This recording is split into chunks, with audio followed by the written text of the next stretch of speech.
The Stay family lived on a quiet street in Spring, Texas, a suburban community just outside Houston where children played outside and neighbors waved to each other without thinking twice about it.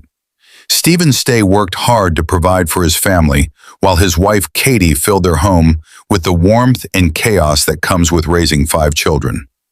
13-year-old Brian was the oldest, testing boundaries but still close with his parents.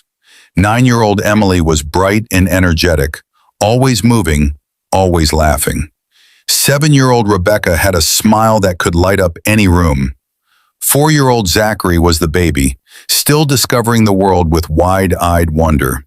And 15-year-old Cassidy was the creative one, the big sister who looked out for the younger kids, the teenager who actually talked to her parents instead of hiding in her room. They were unremarkable in the best possible way, just a normal American family living a normal American life, completely unaware that someone was watching. Katie Stay had a sister named Melanie who had made a difficult decision in the weeks before that July. She had left her husband, a man named Ronald Haskell, and fled across state lines with her children, seeking refuge with her family in Texas.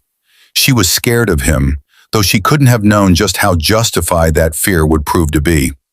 When Haskell realized his wife had gone to her sister's home, he left California and began driving east. He stopped in Utah along the way. At a Walmart, he purchased duct tape and a pillow. He would later tell investigators that the pillow had a specific purpose.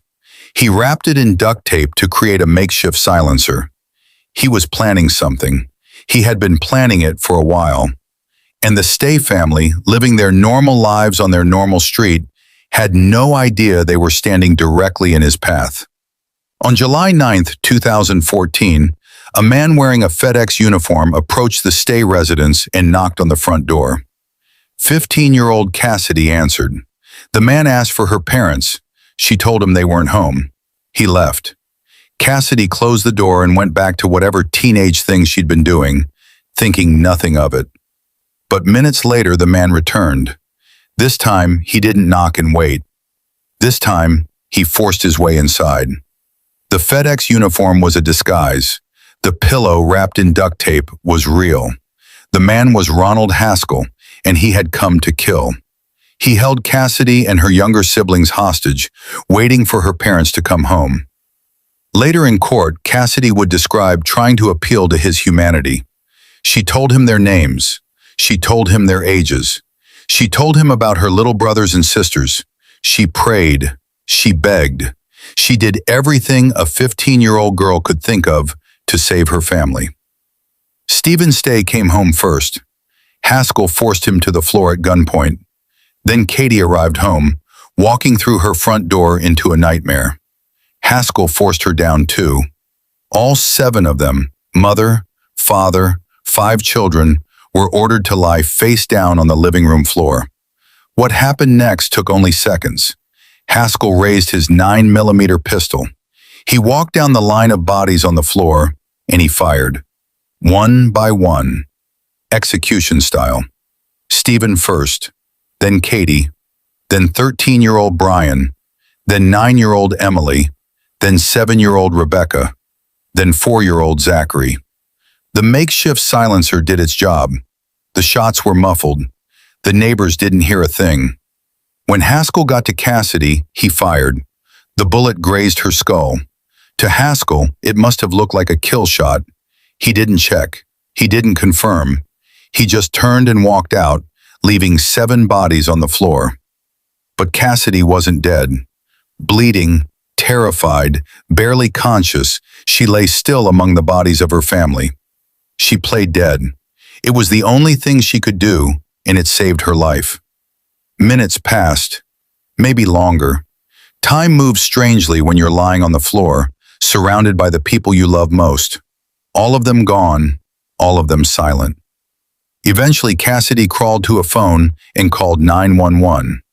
When first responders arrived, they found her outside, wounded and in shock. She told them what happened. She told them everyone was inside. She told them they were all dead. The officers entered the home. Later, they would struggle to describe what they found. The living room. 7 bodies, the smallest among them just 4 years old.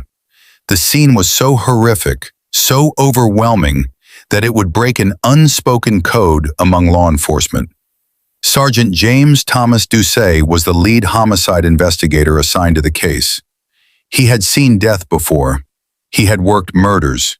He had walked into crime scenes that would haunt most people for the rest of their lives. But this was different. This was something else entirely. As Doucet and his team processed the scene, documenting evidence and trying to piece together what had happened, something unusual occurred. One by one, the detectives excused themselves. They walked outside, away from their colleagues, away from the cameras that were beginning to arrive. They stood in the front yard of that quiet suburban house on that quiet suburban street, and they wept. Not silent tears, not composed grief. They broke down completely. Homicide detectives do not cry. It's an unwritten rule. But that day, those rules didn't matter. That day, they couldn't help themselves. They didn't cry because the scene was graphic, though it was. They didn't cry because the investigation would be difficult, though it would be. They cried because of what the scene represented. They cried because of the toys scattered around the house, left exactly where children had been playing hours before. They cried because of the school projects on the refrigerator, artwork that would never be added to again. They cried because of the 4-year-old's bedroom, untouched, waiting for a little boy who would never come home. They cried because they had children of their own, and they couldn't stop imagining their own kids in those rooms, in those beds, in those spaces that now held only silence. The absence of laughter was louder than any sound they'd ever heard, and it broke them. Ronald Haskell was arrested after a standoff with police. He had gone to the homes of other family members, still hunting, still killing. But officers caught up with him before he could finish what he started. In custody, he was quiet, detached. He didn't seem to grasp the magnitude of what he'd done. Or maybe he did and simply didn't care. During the trial, his defense would argue insanity. They said he heard voices. They said he was severely mentally ill. They said he couldn't distinguish right from wrong. Prosecution experts disagreed. They said Haskell knew exactly what he was doing. They said he had planned the killings for weeks, driving across state lines, buying supplies, surveilling the home.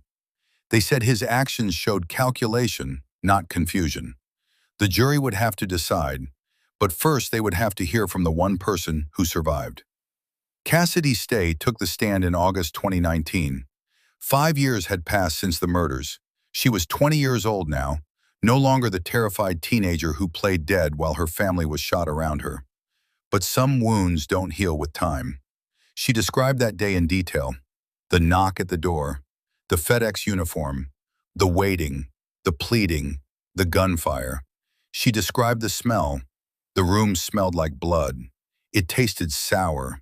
It felt heavy and hot. There was no spirit in that room. The courtroom was silent. Even Haskell's defense attorneys, paid to advocate for the man who committed these murders, could not look away from Cassidy. She was proof of something. Proof that evil doesn't always win. Proof that survival is possible. But also proof of what was lost.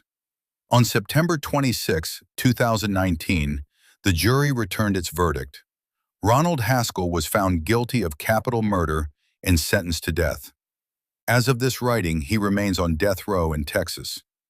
At a celebration of life service for her family, attended by more than 400 people, Cassidy Stay stood before the crowd and quoted Harry Potter. She said, "Happiness can be found even in the darkest of times." She talked about her family, about her mom and dad, about Brian, Emily, Becca, and Zachary. She said she knew they were in a better place. She said she would see them again someday.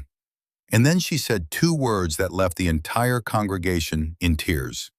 Stay strong. Those detectives who cried in the front yard that day, they're not weak. They're the last line of defense for those who can no longer speak.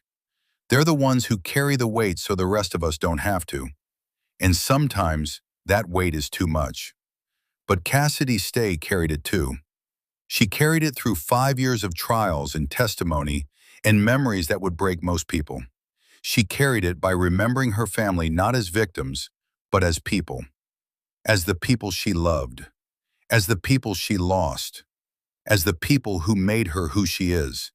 And she's still carrying it. Stay strong. Thanks for watching. Don't forget to like, share, and subscribe means a lot.